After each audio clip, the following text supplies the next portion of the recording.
Hello friends, for today's video we're going to be going through 20 new fantasy books of 2024. I'm going to go through them relatively quickly so that this serves as an overview. That way if you're just looking for the bare bones, you want to see if something piques your interest, then this will hopefully serve as that. But if you are somebody who is looking for more information after hearing about these books, I will have all of my new fantasy releases wrap-ups in the description bar down below, as well as any individual non-spoiler reviews that I've done for any of these. Also, the order in which I'm going to be discussing this is going to be how they were grouped for those new fantasy releases. So on the screen, I will have the book that I'm talking about and the thumbnail for the coordinating videos. So that way you have an idea of, okay, that one sounded good, where can I hear more about it? And then the video that aligns with it. Jumping into it, the first three books we're going to be discussing would be Goddess of the River, The Fireborne Blade, and City of Stardust. Goddess of the River is a retelling, and I know for a lot of people they're quite tired of retellings, but I do hope that if the synopsis sounds interesting to you, you don't let the retelling label sway you from picking it up. The setup is that you are following this being that is experiencing what it is to be a person. And I do think that the way in which the story is structured and the narrative certainly matches the progression of this godlike being. So when they are experiencing what it's like to be a human, you do have more of a personal connection and you're more directly tied to them. At some point, you do have this return to godhood, I'll call it, except for there is a lot more stake that the character has with what is transpiring among mankind. And as a result, I do think you sort of pull back, but then you are also seeing what it is that they are focused on. It does mean that the story is not perhaps as character focused as might be appealing to people who primarily do prefer that type of story. But if you are somebody who likes thematically driven stories, you like things that have an interesting and more artistic narrative approach, and you like the idea of being more so tied to a godlike being in your story as opposed to a person, then I definitely think that there's a chance that this one will be something that fits your tastes. The Fireborne Blade I have talked about quite a bit, as it has been one of my favorite new fantasy releases. However, its setup is actually going to sound relatively generic initially. It's what the author does with this relatively generic setup that I found really interesting. The idea is you're following this young woman who has sort of had this fall from grace. They were previously a knight, and then something happened that made them lose their status, and to try and gain it back, they are descending into a dragon's lair, and their goal is to try and attain this near mythical object known as the Fireborne Blade. There is a sense of genre bending in this, as once the character is descending into the dragon's lair, you are having your grasp on reality warped.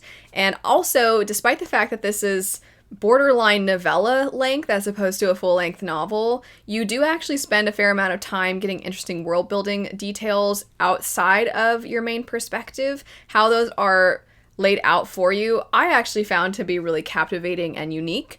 Also, you get flashbacks, so you wouldn't think that you would be able to do all of this in a compelling way within such a short amount of time, but I definitely think the author executed that well. City of Stardust very much has sort of a dark, whimsical feel to it.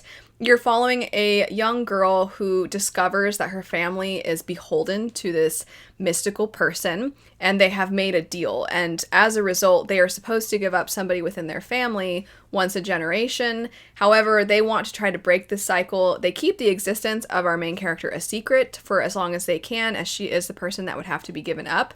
However, the being they've made a deal with has discovered her existence, and then from there, everything in the character's life gets flipped on its head. The next three books would be I'm Afraid You've Got Dragons, When the Moon Hatched, and You Can't Spell Treason Without T. These are all fairly different from one another, despite the fact that you do have dragons playing a role in the lore. I'm Afraid You've Got Dragons is very much rooted in sort of traditional fantasy, not just in its world, but also how the story is told to you. It very much feels like you're being told a story. Part of what plays into this is the way the author utilizes the bird's eye view of third person omniscient. It does mean that you head hop a lot, which is something a lot of us are unaccustomed to these days, and it can create a somewhat disorienting reading experience, but it also can mean that you sort of shift in a more film-like way between different perspectives in any one given scene.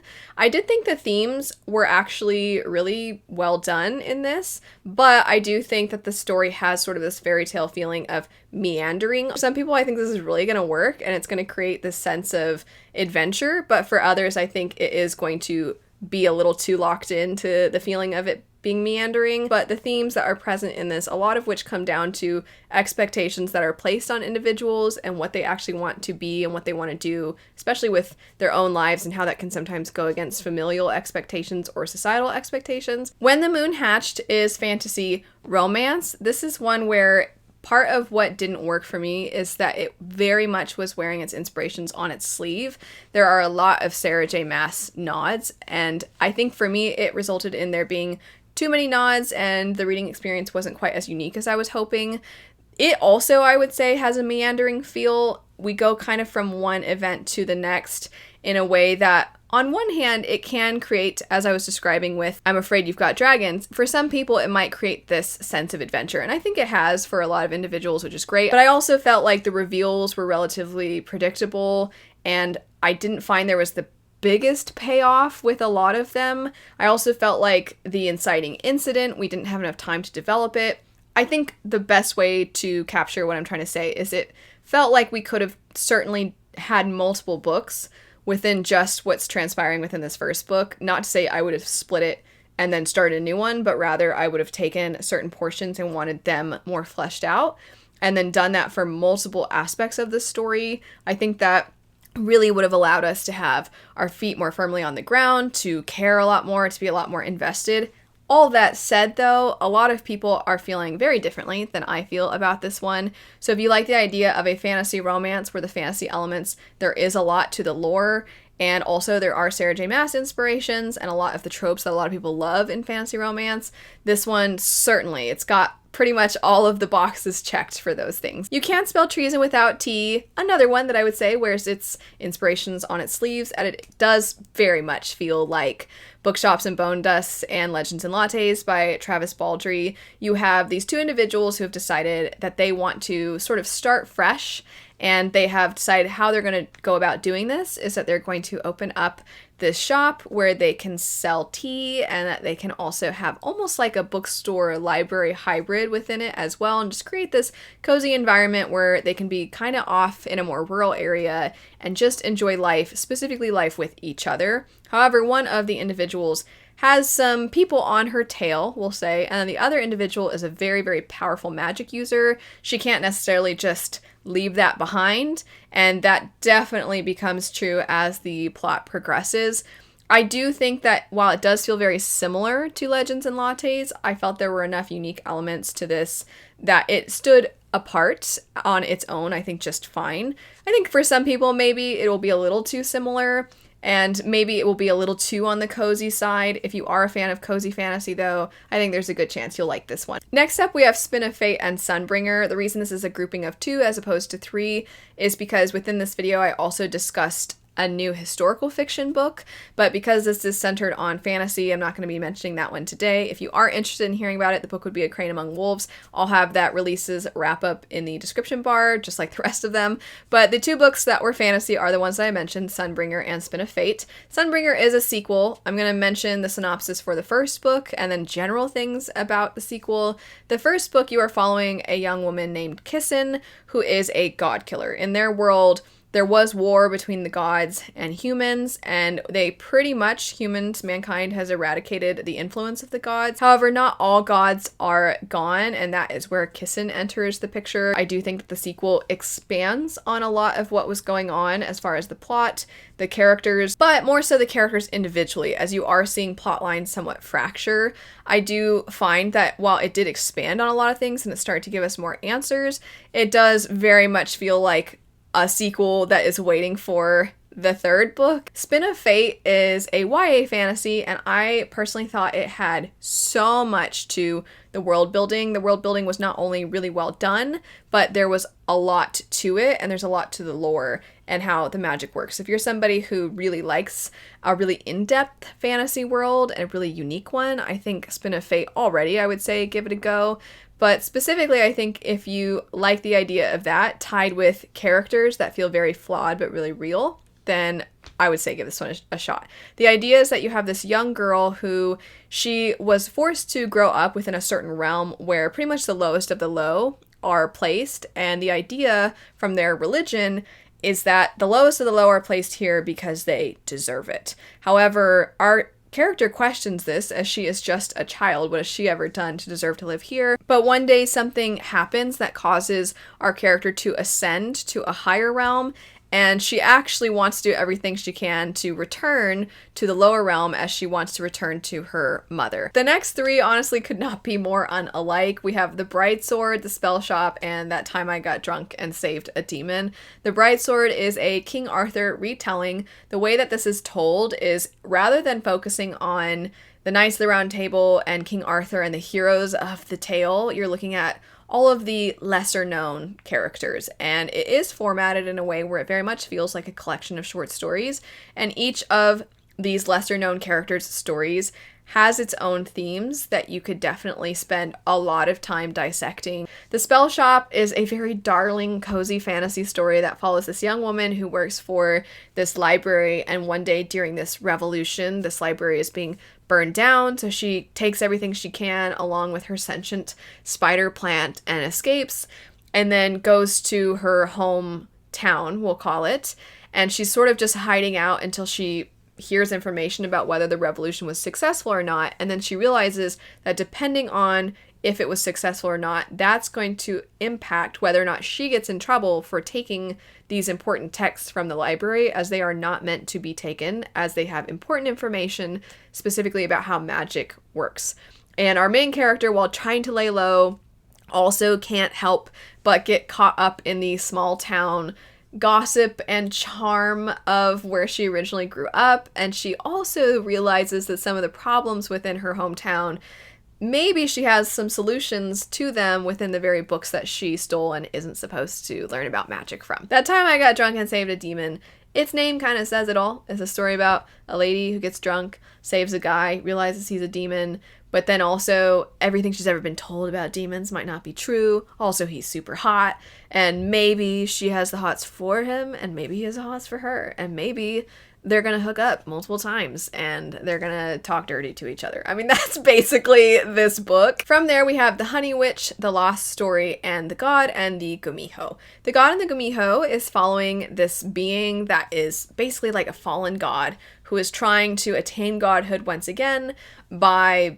basically taking out bad beings. And his job at this point is to try and put behind bars the ones that are breaking the magic laws, and if he does this enough times, then he'll be able to get his godhood back for reasons that are elaborated on in the story. And one of the beings that he's supposed to be investigating is this infamous Gumiho, who happens to be our other perspective. She and him do not get along. He doesn't realize when he meets her that she is who he's trying to investigate. She knows he's investigating her, and so she's purposefully trying to get close to him so she can throw him off the trail. The Lost Story is one that very much presents this wholesomeness to it, when in actuality a lot of the themes are quite devastating. The setup is that you follow this young woman who is looking for her missing sister, and this leads her to find these two men who, when they were younger, they went missing. One of them now has become an expert at finding missing people. The other one has kind of become a recluse, and they all kind of come together to do what they can to find the main character's sister, who perhaps they actually know a little bit about. The Honey Witch is a story that initially starts out in kind of a Regency era setting, and our character very much is rejecting the expectations that are placed on her as a result of this, and she instead wants to live very freely by becoming the mentee to her grandmother, who will be able to take her under her wing and teach her what it means to be a witch. The next three would be How to Become the Dark Lord and Die Trying, The North Wind, and Foul Days. Foul Days has been probably the biggest surprise for me out of all of these. I thought it sounded good. I thought it sounded fun. I picked it up. It was way better than I was expecting. Not because I wasn't expecting much. I just don't know that I had a whole lot of expectations, and I had so much fun with this. I do think that the tone maybe is not going to be for everybody. I thought it balanced creepy and adventurous and fun and funny all really well. The setup is that you are following this young witch named Kasara. She lives within a city where monsters are able to get through, especially for the first 12 days of the year, known as the Foul Days, when the veil between the worlds is not as strong. And she is trying to make sure that she is safe during this time. However, the Tsar of Monsters has his eyes on her, and so in an effort to escape him, she gives up her shadow, which is the very thing that witches derive their magic from. And when you give up your shadow, you not only lose your magic, but you also start to slowly become a shadow yourself. So now Kusara is not only on the run from the Tsar of Monsters, she's also trying to get her shadow back. The North Wind is a Beauty and the Beast retelling. It's very similar in a lot of ways to A Court of Thorns and Roses, which shouldn't be a surprise because that is also a Beauty and the Beast retelling. I think as a result, we did kind of have to stay somewhat contained, and I actually was kind of interested in what was going on outside of the place that she's mostly locked up within. But I do think that if you like ACOTAR, and if you like Beauty and the Beast retellings in general, then this is one to check out. How to Become the Dark Lord and Die Trying is a very campy story that is looking at a character who's just done with it all. You could say that her setup is somewhat a metaphor for the ways in which we oftentimes experience being so frustrated by life and all of the negative things it throws at us. The idea is that she has been selected to be the person to take out the Dark Lord. That is pretty much in a lot of original fantasy stories, and she can't do it. And she has continuously failed for decades and decades. She has tried to take out the Dark Lord, and she always ends up dying some horrific death. And then she comes back to life, and she's meant to do it all over again. And she's tired of it, so now she's like, well, you know what? If you can't beat them, join them, except for become them, actually. So she becomes, or attempts to become, the Dark Lord. And it seems to be going pretty well for her this time around, so she sticks with it. Last for today, we have A Sorceress Comes to Call, The Phoenix Keeper, and Ghostsmith. Ghostsmith is a sequel, so the setup for its first book, Bonesmith, is that you have a young woman named Ren who is determined to have this great position within her house, and their houses are often broken up by their affinity to magic. Hers has to do with bone magic. At the beginning of the story, she has the opportunity to basically prove herself, and that is thwarted. And then once things go wrong, she has to have some posts in the middle of nowhere. But even though she's bored out of her mind and this seems like a punishment, it turns out that adventure comes to her when somebody important is kidnapped, and she ends up having to join with one of the very kidnappers who was left behind to try and get this important person back. I really liked the world. I really liked the magic. I thought that the characters had a lot of personality. And then in the sequel, I thought the way that we expanded the stakes as well as the familial, I don't know if I want to say drama, almost like familial mysteries. I liked the way in which all of that expanded. It is just a duology. So with Ghostsmith, you do have the conclusion of this story.